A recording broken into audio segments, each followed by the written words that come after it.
Gilson, você sabe que um dos grandes problemas que nós temos como pesquisadores é a negação dos nossos trabalhos pelas revistas. Quando a gente faz um trabalho, os nossos dados são consistentes, são íntegros. Então, teoricamente, não deveria ter nenhum trabalho nosso deveria ser negado. Mas como é que a gente associa essa negativa de publicação do trabalho com a redação científica? Você acha que pode ter alguma interferência se eu melhorar minha redação científica? Eu tenho menor risco do meu trabalho ser negado por uma revista? De fato, se a ciência elabora conclusões a partir de fatos observados, né, por que essas conclusões são negadas? O que acontece? De um lado, tem os erros mais grosseiros, que eu digo, você fez um experimento onde faltaram grupos importantes, necessários, você fez uma análise equivocada dos dados, uma análise estatística equivocada, por exemplo, né? Mas os dados estando ali, por que mesmo assim o trabalho às vezes é negado? É exatamente pelo fato de que a ciência não se resume aos dados.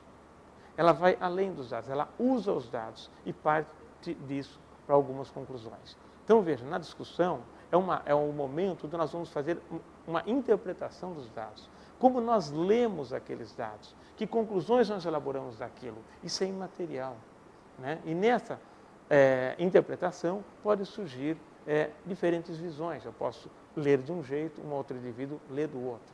Veja, o Darwin leu os dados que ele tinha em mão de um jeito e criou a teoria da evolução. O Lamarck leu de outro. Então, o Lamarck achava que os animais, as girafas, por exemplo, esticavam o pescoço, né? E por isso elas teriam pescoços maiores e seus filhos nasceriam também com pescoços maiores. O Darwin já colocou o conceito da seleção natural, né? Que mostra uma visão completamente diferente disso, tá certo? Mas eles olharam os mesmos dados. Então, é essa mudança de visão que dá a diferença.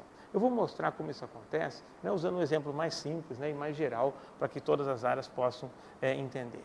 Imaginem aqui uma caixa. Tem uma caixa e vou mostrar para vocês que ela pode ser lida, ser vista de diversos ângulos. Por exemplo, eu posso imaginar que aqui embaixo, onde eu frisei de vermelho, seja a base dessa caixa. Se aqui é a base, essa parte de cima é exatamente a boca de entrada dessa caixa. Para reforçar isso, eu vou apresentar uma seta entrando dentro dessa caixa. Vejo que ela está passando pela boca e entrando em direção ao fundo. Agora eu vou inverter. Eu quero ver essa caixa de um outro ângulo. Eu quero fazer com que essa parte de cima seja a sua base e a parte de baixo seja a boca de entrada. Ou seja, a caixa foi colocada invertida. E novamente eu apresento uma seta onde ela vai entrar, aqui de baixo para cima. Então a boca da caixa é esta e a base é aquela lá. Eu posso ainda ver essa caixa de outro ângulo. Eu posso colocar essa seta e simplesmente mudando a ênfase que eu dou para uma ou outra linha, eu posso fazer com que essa seta esteja entrando dentro da caixa ou passando ao lado dela. Vou explicar isso com mais detalhe. Imagina o seguinte, né? Essa parte em vermelho eu quero que seja a base da caixa e aqui seja a entrada da caixa e a seta está entrando dentro dela. Vou fazer o seguinte, eu vou decompor essa caixa. Eu vou deixar a base aqui e a boca de entrada aqui.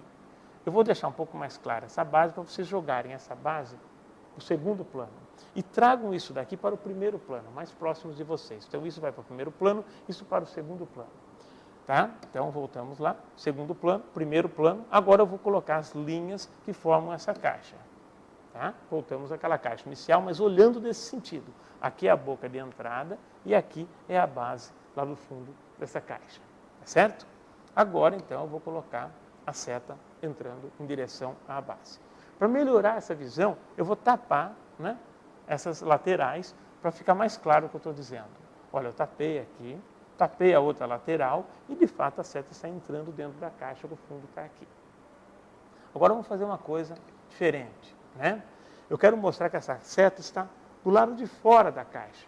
Ela passa pelo lado de fora da caixa. Então, eu tenho que mudar a forma como eu vejo essas informações. E são informações objetivas. O que muda é o referencial que eu uso na hora de interpretá-las. Veja, eu vou fazer assim, eu vou colocar, tapei aqui, né? Com isso, eu vejo, isso daqui agora é a lateral da caixa. Tá? O fundo da caixa está aqui, ó. a entrada da caixa está aqui em cima.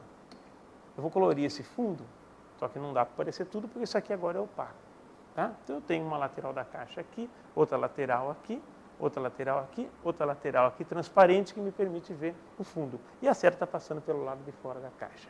Então veja que a gente consegue, né, nesse caso, olhar essa caixa, tanto de um jeito quanto do outro. Você pode olhar e fazer a seta entrar para dentro da caixa, ou ao mesmo tempo você pode mudar essa visão, simplesmente mudando seus referenciais. Então, quando você tem resultados científicos na mão, você pode, dependendo da ênfase que você dá, do que você olha, você pode enfatizar uma abordagem ou outra. O que nós temos que fazer na ciência é buscar uma interpretação para os dados que seja aceita por os outros cientistas. Tá certo? Esse é o grande desafio. E nós fazemos isso como? Através do artigo científico. Então, muitas vezes, o indivíduo aceita seus dados, mas ele não aceita a explicação que você dá para aqueles dados. E aí surge, então, a negação do artigo nesse ponto do trabalho. Tá?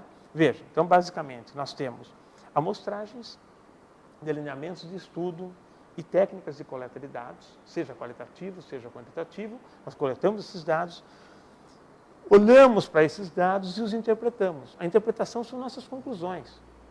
Algumas vezes a conclusão é o próprio resultado, né? Tipo um valor de contaminação por chumbo ocorrido na natureza. Né? Então, o valor é a própria conclusão.